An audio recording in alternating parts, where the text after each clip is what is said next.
All right, so let's look at methods for making energy move more easily with less intention.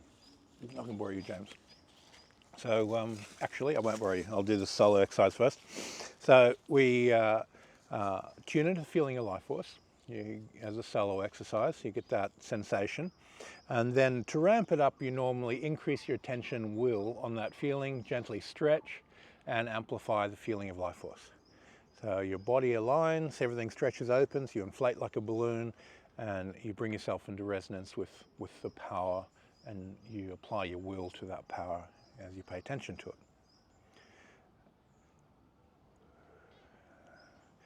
Okay, so you can spend several minutes ramping that energy up.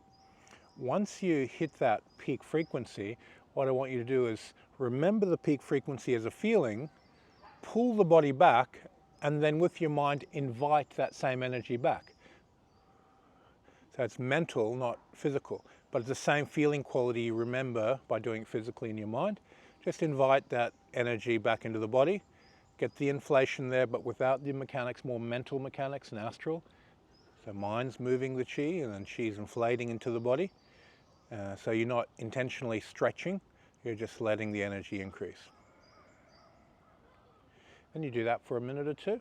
Then you go back to the physical approach, open the joint, stretch, tune the mind, apply the will. You go to that same place and you amplify it a bit more.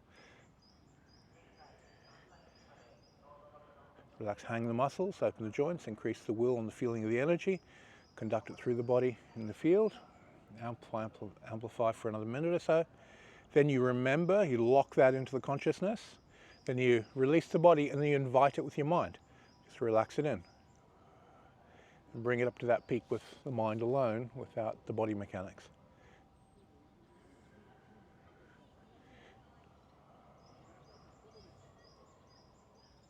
Now you can choose how much resonance your body mechanics has with that power, or you just do it purely mentally and astrally and it'll start to inflate the body by itself and you'll feel yourself going whoop, slowly over the minute, but your mind's doing it, you're not intending it with your body. So you repeat the cycle of generate and then invite. Generate and invite. The invitation is this energy come in and you just pull it from the environment, the trees, and you let it inflate your system. And then this invitation allows you to invite energy into patterns. So you may pick an intrinsic energy pattern, release the balance from the mass, put it into the gap of the matrices in the person, and then invite the energy in to fill it to produce the result. And with this, all you have to do is remember the gap and put the invitation, and you can do it invisibly. No one knows what you're doing. You just sneak it in underneath and the change starts to happen. So you don't need to go, okay, I'm going to blast this person with energy and make this happen. You get the same effect just working from the background. So you've got to build that skill. Okay, that's step one. Step two is, jump in here with James, I touch base, find the gap, and will energy into the gap. And then touch base, find the gap, invite energy into the gap. And then I go back to will. And then I go into inviting the energy. Now the inviting, it's softer, more gentle, doesn't have that intensity, but you can build the intensity in the invitation through habit.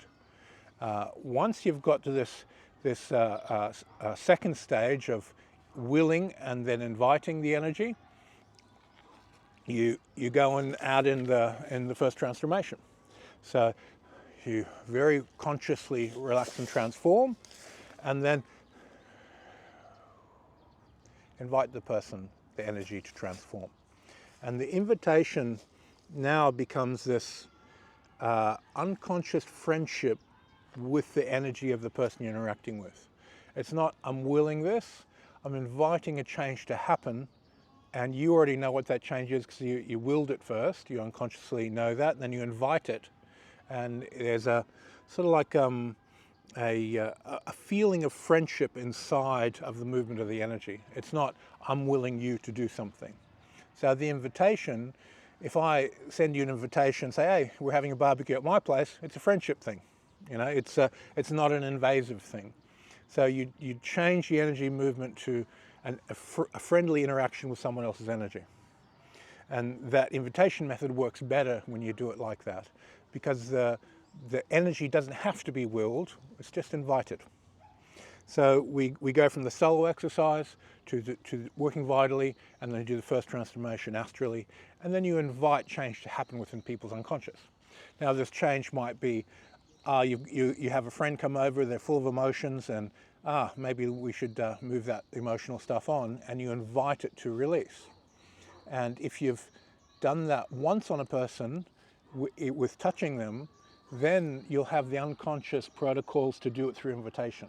So then you just connect with them and release them.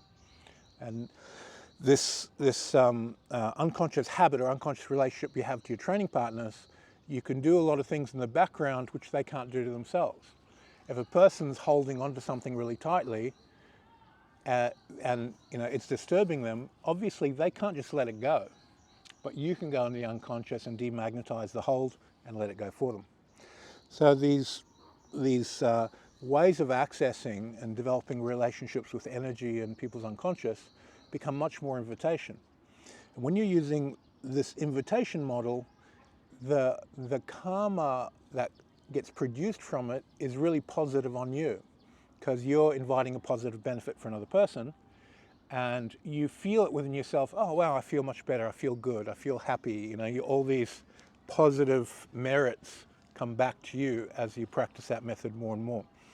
So you'll find that if you're willfully invading people's space and you're training continuously, your environment is going to be willfully invading your space continually, because you're training your unconscious to battle your environment and battle people. But when you switch it, then it makes Qigong much happier in the process. Okay, partner up and have a play. Thanks.